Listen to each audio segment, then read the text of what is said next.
के 10वें मंडल में जब आप पढ़ेंगे पुरुषाः सुक्ता के अंदर, तो आपको वो पढ़ने के लिए मिलेगा। परमेश्वर को पहचाने कैसे कि वो मेरे लिए मर रहा है, उसके बारे में लिखा है कि अश्वमेघ यज्ञ का घोड़ा जिस तरह से अलग किया जाता है, वैसा ही वो पुरुष भी जब बलि किया जाएगा, अलग किया जाएगा, और उसके सिर पे कांटों का गुच्छा सिर्फ इसलिए रखा जाएगा ताकि आप पहचान पाएं, ये है वो मुक्तिदाता जो मेरे लिए मरता। ये बात मैं परमेश्वर की कर रहा हूं, ईसाइयों की कर नहीं रहा। ईसाई की सुन के अगर समझ के सुनेंगे, आपकी समझ के बिल्कुल बाहर बातचीत है। एक ईसाई बोलता है, हिंदू सुनता है, कुछ समझ में नहीं आता। लेकिन जब एक पापी बोलता है मैंने उद्धार पाया, आप भी पा सकते हैं और परमेश्वर की जरूरत आपको भी है, तो समझ में आने लगता। तो इसलिए हिंदू मुस्लिम सिख ईसाई की चादर तो पहले उतार के फेंक दे। परमेश्वर चाहिए तो हिंदू को मिलेगा नहीं, किधर भी लिखवा लो। सिख को मिलेगा नहीं, मुसलमान को मिलेगा नहीं, ईसाई को मिलेगा नहीं, मिलेगा इंसान को। उस इंसान को जो पापी है, स्वीकार करता है कि मैं हूं पापी और मुझे एक मुक्तिदाता की जरूरत है, उसी को तो मिलेगा। पहलवान को डॉक्टर की क्या जरूरत है? जरूरत तो मरीज को है।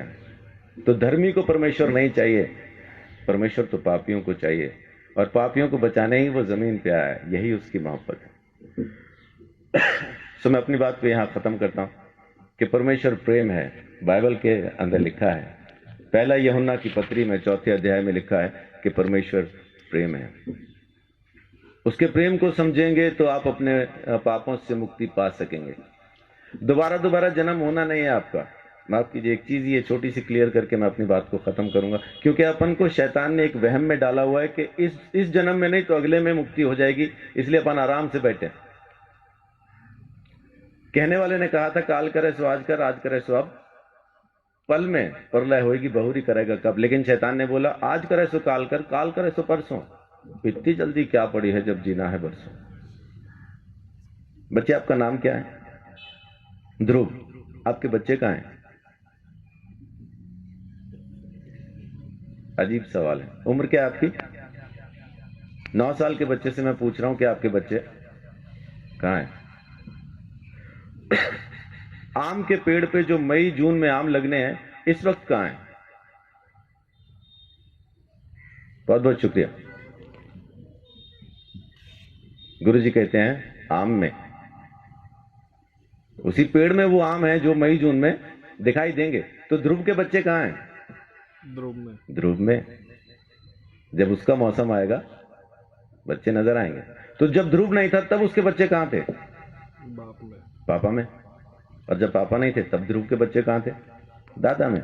जब दादा नहीं थे तो कहाँ थे? तो उनके पिता में, उनके पिता में, उनके पिता में। ऐसा अपन किताब को फोल्ड करते जाएं तो उस आदम में पहुंच जाते हैं जिसको परमेश्वर ने बनाया, और उसमें बीज डाल के कहा अब तुम पैदा करो।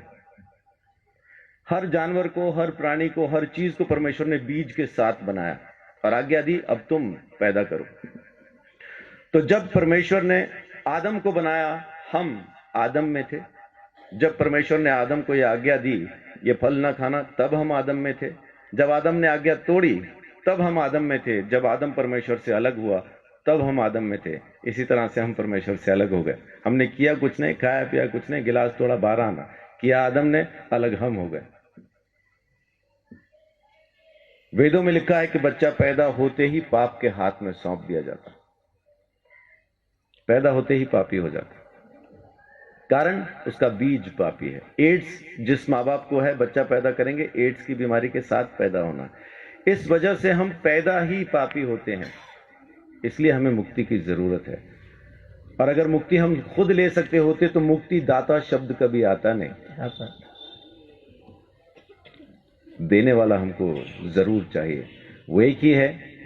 परमेश्वर ने हमारे लिए मुक्ति का रास्ता खोला, स्वयं हमारे लिए बलिदान दिया ताकि हम हमारे गुनाह से आजाद हो जाएं। ये उसकी मोहब्बत नहीं तो और क्या है। तो उसकी मोहब्बत से आप अभी इसी वक्त मुक्ति पा सकते हैं। आपको जन्मों का इंतजार करना नहीं, क्योंकि यही एक जन्म है, दोबारा होगा नहीं। आज के बाद दोबारा हम कभी पैदा नहीं होंगे। ये पहला और आखिरी जन्म है। मुक्ति मिलेगी तो अब, नहीं मिलेगी तो कभी नहीं। सो परमेश्वर प्रेम है, उसके प्रेम को समझें, उसके दिए हुए उद्धार को समझें। यीशु मसीह ने मेरे लिए मेरे सारे दंड को सह लिया और मेरे गुनाहों से मुझे आजाद किया। ये काम उसने आपके लिए भी किया है, बस आपको स्वीकार करना है। परमेश्वर आप सबको बहुत आशीष दे। बड़ी बात।